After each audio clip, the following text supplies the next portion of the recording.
Hola familia, muy buenas tardes nuevamente. Nos encontramos aquí con Vale y yo Santi en el podcast Contra Cultura.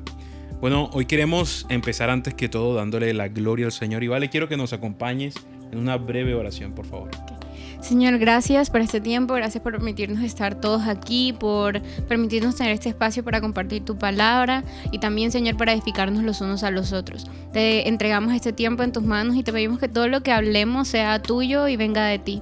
En el nombre de Jesús, amén y amén. Amén.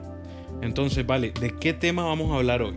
¿Cuál es la línea que vamos a seguir la tarde de hoy, por favor? Bueno, ya el episodio pasado estuvimos hablando acerca de la cultura del reino, ¿no? De por qué contracultura. Y esta semana pues queremos seguir en esta misma línea, pero un poco más enfocado hacia lo que Jesús hizo en la tierra en su primera venida.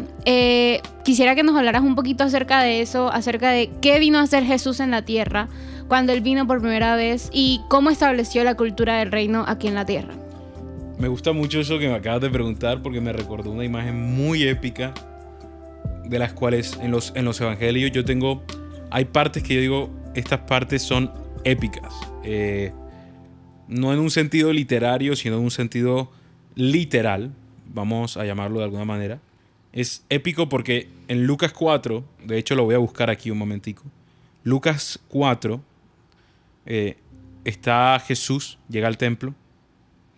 Y él, como es costumbre en las sinagogas, separan judíos y empiezan a leer partes de los rollos de los profetas, del Tanaj, del Pentateuco, de todo lo que es el Antiguo Testamento, de todo el canon del Antiguo Testamento.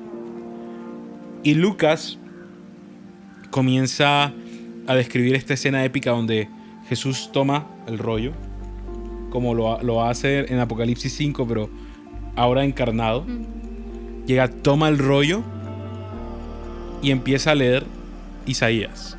Creo que es Isaías 11, si mal no recuerdo. Dice: y el Espíritu del Señor está sobre mí por cuanto me ha ungido, para traer las buenas nuevas de salvación, para liberar a los cautivos, para restaurar a los oprimidos, para sanar a los enfermos. Y comienza a dar todas estas palabras y termina diciendo esta frase que a mí me marcó de por vida en el corazón. Y es: hoy estas palabras se han cumplido frente a ustedes. Entonces, ¿qué vino a hacer Jesús? Me gusta porque Isaías 11 lo resume. Isaías, si mal no recuerdo, es Isaías 11, no sabría decir con exactitud. Lo resume y nos muestra Lucas este panorama, ¿no? De que Jesús es aquel que vino a cumplir todas las profecías. Ahora, pero esas profecías conllevan también parte del carácter de quién es Jesús. Porque no podemos tomar a Jesús y desligar su forma de hacer las cosas o sus haceres, no lo podemos desligar de su ser. Jesús era una persona integral, por ende lo que él hacía era basado en quién él era, ¿sí? En quién él es, mejor dicho. Y Vale, ya que he descrito un poquito de lo que Jesús vino a hacer, porque sabemos que él vino a hacer esto, me gustaría que tú nos hablaras acerca de el carácter de Cristo y cómo esto tiene que ver con la cultura del reino, cómo esto tiene que ver con ir contra cultura, ¿sí? Me gustaría que nos pudieras describir un poquito eso. Bueno, esa pregunta me gusta mucho porque si hay algo que yo puedo sacar de lo que Jesús nos enseñó durante todo el Nuevo Testamento es cuando Él decía: aprendan de mí que yo soy manso y humilde de corazón. Y Jesús era tantas cosas y hizo tantas cosas, pero Jesús nunca dijo: aprendan de mí a hacer milagros, aprendan de mí a, no sé, a compartir miles de 3 peces y 5 panes para toda una multitud, alimentarlos. Aprendan de mí a hacer tantas cosas. No, Él dijo: aprendan de mí a ser mansos y humildes de corazón. Y para mí eso es el carácter de Cristo. Jesús es la persona más mansa y humilde que ha pisado la faz de la tierra. Y yo creo que eso nos enseña tanto a nosotros como hijos de Dios en cómo debemos nosotros vivir la cultura del reino en este tiempo, siendo mansos y humildes de corazón, siendo personas que le agrada pasar tiempo con Jesús, pero que va adquiriendo, cada vez que pasan tiempo con Jesús, van adquiriendo esto, la mansedumbre y la humildad que tuvo Cristo. La mansedumbre y la humildad que tuvo Cristo para morir en la cruz, a pesar de que Él nunca tuvo que hacerlo, porque no era como que Él iba a morir si no lo hacía, no era que Él iba a hacer o no iba a hacer muchas cosas, sino que simplemente no iba a darle placer al Padre, no iba a cumplir el propósito por el que el Padre lo había enviado a la tierra. Pero sobre todas las cosas, no íbamos a poder compartir el reino juntos al final, que es lo que ese así siempre ha sido el plan de Jesús. Lo hablábamos la semana pasada, en que el plan de Jesús siempre ha sido tener muchos reyes reinando juntamente con Él, adorando a un mismo Dios, rindiéndole cuentas al Dios que es sobre todo.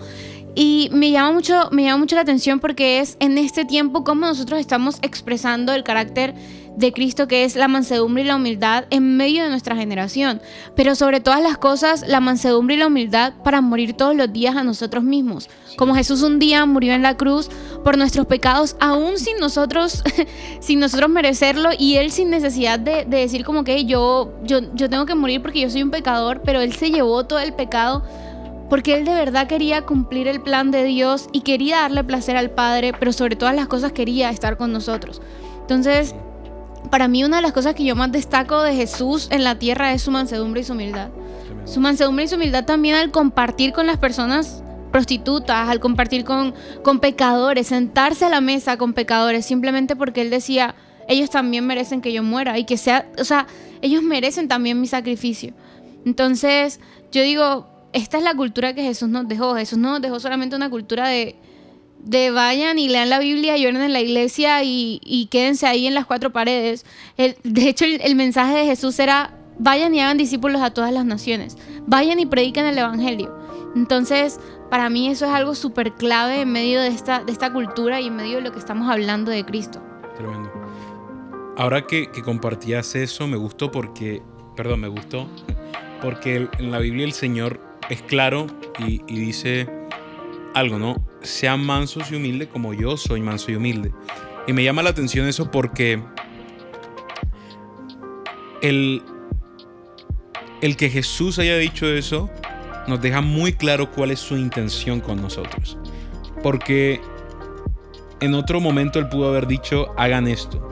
Pero es que la humildad no se hace, la humildad se es. Entonces, vemos que la esencia de Jesús no estaba en su hacer, no estaba en lo que hacía, sino que la esencia de Jesús fue definida en el momento de su bautismo, cuando dice la Biblia que el Espíritu descendió sobre él, pero también nos muestra esta escena donde hay como un gran estruendo y se escucha en medio de ese gran estruendo la voz de Dios, que todo el mundo que estaba presente le escuchó y dijo, este es mi Hijo amado, en quien me he complacido, a él escuchan. Sí, entonces Jesús desde su inicio fue definido por el Padre. ¿En quién es Él? No en qué iba a ser Él. Porque las profecías ya nos dejan claro qué iba a ser Él. ¿Sí? Pero más que nada el Señor se centra cuando quiere dar inicio a este ministerio de su Hijo en la tierra. Él no se va a centrar en lo que Él hace. Porque su misión ni siquiera era, digámoslo de alguna manera, hacer milagros. Su misión principal no era hacer milagros. Su misión principal era ir a la cruz y morir por nosotros, pecadores. Pero Él dijo, en mi carácter hay tanto amor, hay tanta compasión, tanta justicia y tanta bondad, que si yo veo a un necesitado, voy a suplir esa necesidad. Y me llama la atención porque hoy vemos ministros, y no quiero decirlo para aquellos que estén escuchando, no es como un juicio en contra de los ministros, sino que más bien es una realidad que estamos viviendo desgraciadamente a nivel cuerpo de Cristo. Pero hoy vemos ministros que dicen palabras de ciencia tremendas. Yo no creo en que la profecía es algo global, porque la Biblia nos da palabras específicas para gente específica, no solamente como nación, aunque sé que algunos creen eso, sin embargo no es bíblico. Pero también me llama poderosamente la atención que Jesús nunca decía una palabra de ciencia por decir una palabra de ciencia cuando compartió algo. Por ejemplo, la samaritana en el pozo, donde le dijo 5 maridos has tenido, aunque el que tienes no es tuyo. Le estaba dando una palabra de ciencia que iba a desatar el destino de esa mujer. Que al final dice la Biblia que ella fue y predicó prácticamente a los samaritanos y dijo: he encontrado el agua del que tomas y nunca más tienes sed. Entonces, eso es lo que me llama la atención mucho o muy profundamente del carácter de Cristo, que Él nunca hizo nada simplemente por hacerlo. Él hizo todo porque eso demostraba, más que demostraba, mostraba su carácter al mundo. Entonces tenemos otra escena como por ejemplo el hombre ciego, que recordamos que Jesús escupe al suelo y toma barro y se lo restrega al hombre ciego. Y no sé si alguna vez se han preguntado ¿por qué no usó, por qué no hizo lo que antes había hecho, de tomar e imponía sus manos, la persona era sana, se levantaba, etc.? ¿Por qué con él no lo hizo de esa forma? Y es muy simple, porque generalmente las personas que eran ciegas de nacimiento o que traían algún padecimiento de nacimiento, lo que hacían era que la gente cuando pasaba escupía al suelo. Entonces escupían al suelo y decían: eres maldito. Al escupir al suelo estaban diciendo: eres maldito. Y lo que Jesús hace cuando cuando escupe al suelo, lo que Jesús hace, antes que sanar sus ojos, sana su corazón. Le está diciendo: ese mismo sonido que escuchabas, que te condenó durante muchos años, y que era el sonido que la gente decía, o el sonido a través de que la gente decía: eres maldito, el Señor le está diciendo: eres bendito. Jesús le está diciendo al hombre ciego: eres bendito. Y tomó, le restregó sobre sus ojos y lo sanó, de la misma forma como la gente se burlaba. Entonces yo veo que el interés de Jesús nunca fue hacer milagros como tal. El interés de Jesús fue sanar a una generación, y por eso usó los milagros. Pero hoy vemos que el cuerpo de Cristo está como al revés, ¿no? Que quieren los milagros, quieren las señales. Como Jesús dijo: esta generación demanda señales, pero lo que yo quiero darles es mayor. Entonces las señales vienen como consecuencia del carácter de Cristo. No vienen las señales para completar el carácter de Cristo, sino que las señales son aquellas demostraciones del carácter de Cristo, más que lo principal del carácter de Cristo. ¿Me hago entender? Sí. Y bajo esa misma línea, vale, ¿qué más pudieras añadir tú con respecto a esto que estamos hablando? ¿Qué más puedo añadir? No, qué tremendo esto que estás diciendo. No, qué bueno y qué tremendo, porque ahora que tú hablabas de eso, era como Dios y Jesús, pues en medio de esa mansedumbre y en medio de esa humildad, Jesús siempre era como: hey, yo te estoy dando de esto para que tú también vayas y lo lleves a otros. O yo estoy haciendo esto para desatar en ti el propósito que tú tienes en mí desde antes de la fundación del mundo. Y cuando Cristo viene a la tierra, Cristo viene a hacer eso, a desatar propósitos, a desatar destinos. No viene a llegar y decir como: ok, yo soy Jesús, vengo a morir por ustedes, alábenme y adórenme. Jesús vino literalmente a servir. Y en medio de todo esto Jesús decía: mayor es el que sirve. Jesús no decía: no, es que yo voy a hacer milagros para simplemente que ustedes me vean y me sirvan. Jesús hacía milagros para que las otras personas pudieran testificar de lo que Él era, pero no tanto de lo que Él hacía. Y yo creo que en medio de todo se perdió muchísimo. Siento que hay muchas personas que de pronto en medio de todo lo que sucedió perdieron mucho el ver a Jesús más que ver los milagros y las señales. Y entonces yo pienso y me comparo ahora en medio de nosotros, en medio de nuestra generación. Muchas veces estamos tan enfocados en ver los milagros y las señales que se nos olvidan que hay un Jesús detrás de ellas, ¿no? Que hay una persona que está literalmente intercediendo por nosotros 24 horas, 7 días a la semana delante del trono. Y yo veo y es como: muchas veces le prestamos tanta atención a las cosas y a las luces y al escenario y a la música, que se nos olvida que la iglesia primitiva no se trataba de eso. La iglesia primitiva se trataba de esperar a un hombre, de esperar la segunda venida de Cristo. Porque es que cuando nosotros vemos la iglesia primitiva, literalmente lo que hacía era quedarse esperando, y ellos estaban dispuestos a morir y a dar su vida porque ellos decían: es que Jesús me prometió que Él va a volver pronto. Sí. Es que Jesús me dijo que Él iba a volver y yo estoy esperando eso.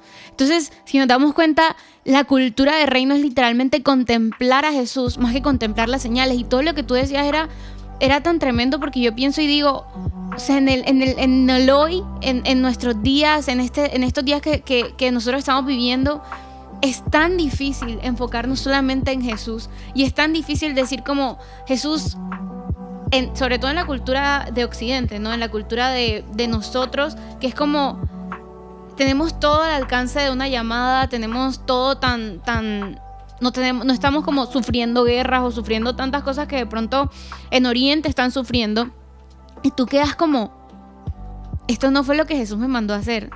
Jesús me mandó a dejar de concentrarme en las cosas que puedo hacer para Él y a concentrarme más en lo que yo soy en Él. Así es.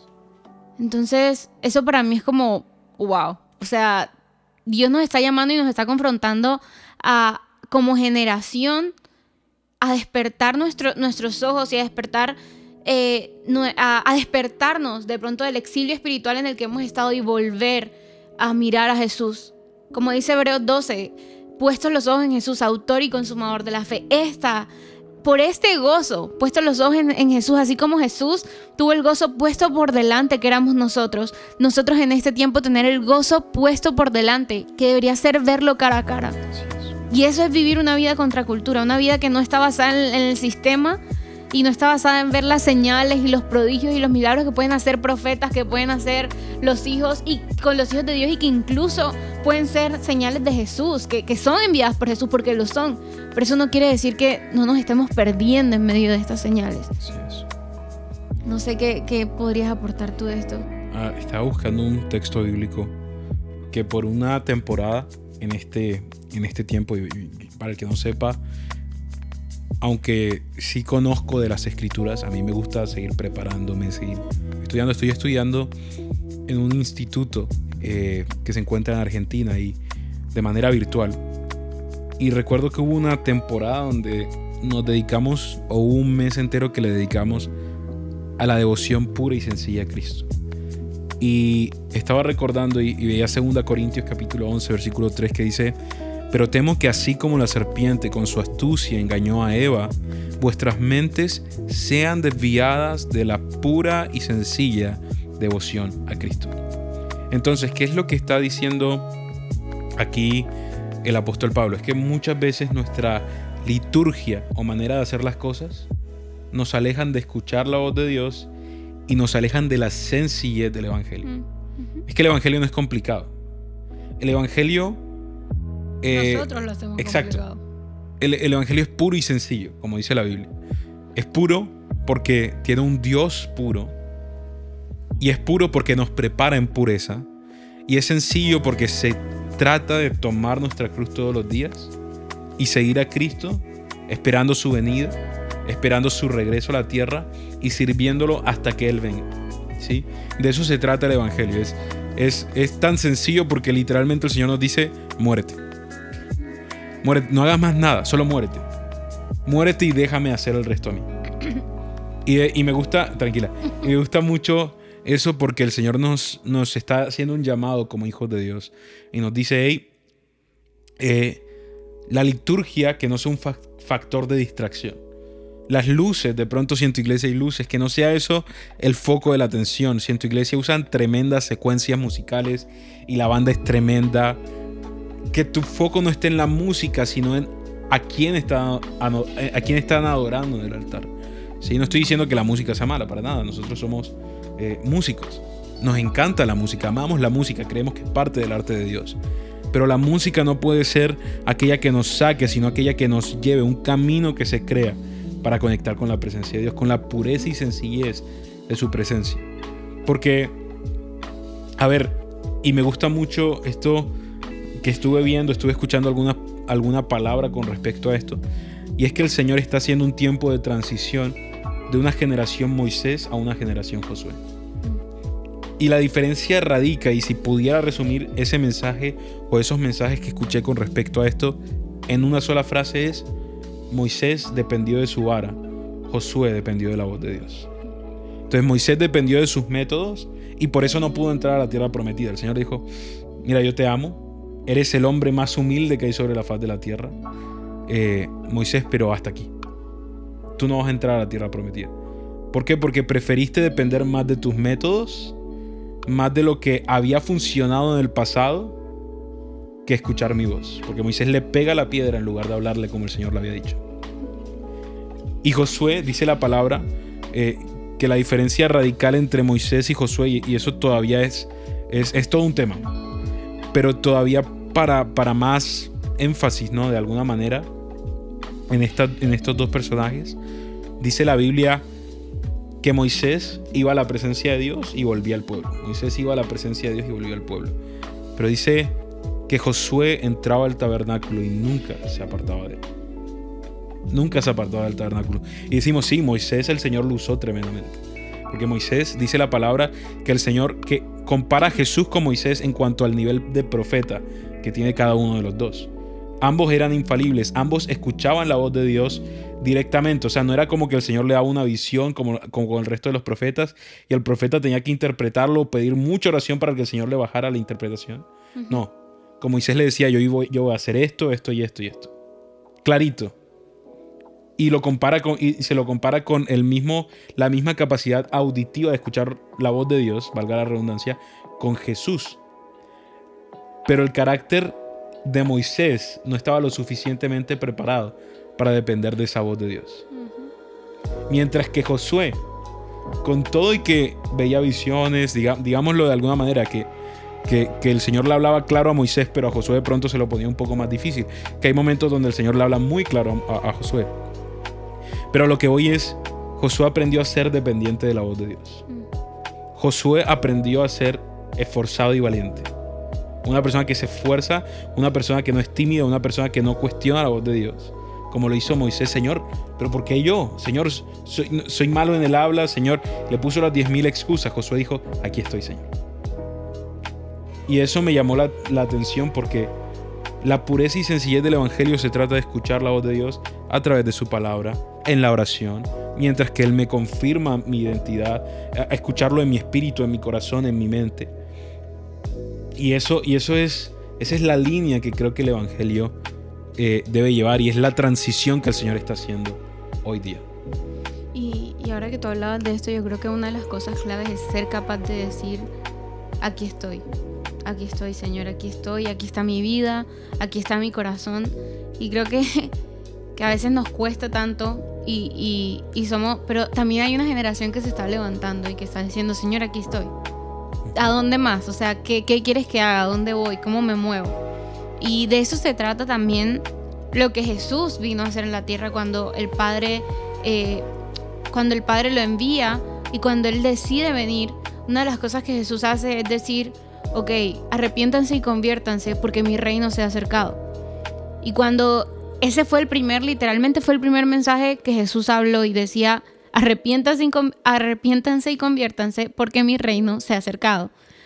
Y en medio de esto vemos como Jesús literalmente, así como Adán vino y anuló de pronto el plan, a través de Adán se anuló el plan que el Señor había querido, que era que todos estuviéramos juntos, estableciendo un reino. A través de Jesús, del postrer Adán, ese plan es nuevo y es restaurado. Y a través de nosotros, en medio de este tiempo, estamos viviendo en parte, como hablábamos la semana pasada, pero en plenitud lo veremos pronto. O sea, veremos ese plan y volveremos. Y yo creo que es algo muy, muy clave en medio de este tiempo, que es volver a donde el Señor, o sea, volver al primer amor. Pero no solo volver al primer amor como, ok, como vamos a volver a la oración, a estudiar la Biblia. No solo se trata de eso, sino volvamos a las Escrituras y volvamos a ver qué dice la Escritura de cómo adoraba, de cómo esperaba la iglesia primitiva la segunda venida de Cristo.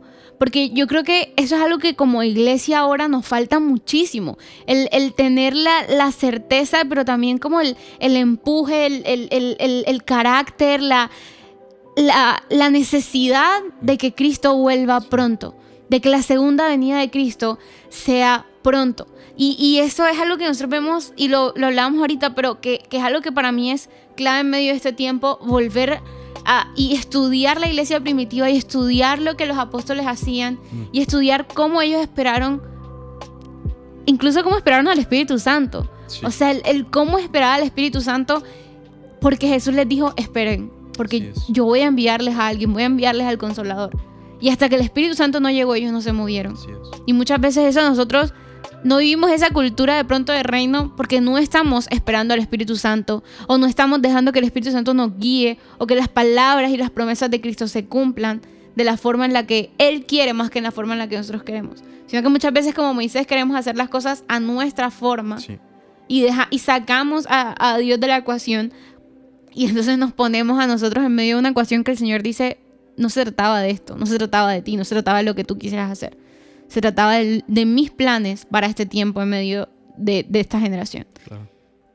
Así que, bueno, eso para mí fue algo que ahora que tú hablabas era como, wow, Dios está trayendo una generación que también está diciendo, aquí estoy. Así como, y así como la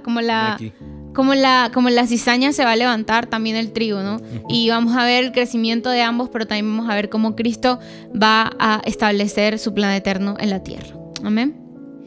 Bueno, quisiéramos ahora que estamos aquí ya para terminar, que nos pudieran dejar en los comentarios si tienen alguna, no sé, alguna pregunta, alguna idea, alguna sugerencia. Si les gustaría que habláramos de algo en particular. Así que se suscriban, que nos apoyen y que podamos... y activen la campanita. Y que podamos edificar el cuerpo de Cristo juntos, porque no se trata solo de nosotros estar hablando aquí, sino también de poder, a través de este canal, ¿no? De un mensaje, de un comentario, que podamos seguir edificando el cuerpo de Cristo en medio de la tierra. No solamente eso, y preparando el camino. Claro, no solamente eso, sino que también anunciarles que la idea con Vali y yo es crear una comunidad, cosa que de aquí a 2 meses o 1 mes y medio, o quién sabe de aquí a que se termine el mes, bueno, ya eso no, pero de aquí al otro mes podamos tener en vivos donde ustedes puedan hacer sus preguntas y nosotros, así como estamos aquí, pero que sea un poco más sorpresiva las preguntas, ¿no? Dinámico. Exacto, y nos gustaría poder hacer eso. Entonces les pedimos, por favor, como Vale decía, dejen su comentario, lo que quieran saber, lo que quieran conocer también de nosotros. Estamos aquí para hablar también de nuestras vidas, nuestros testimonios, y les regalamos un abrazo y un beso en el Señor. Un ósculo santo. Nos vemos la próxima semana.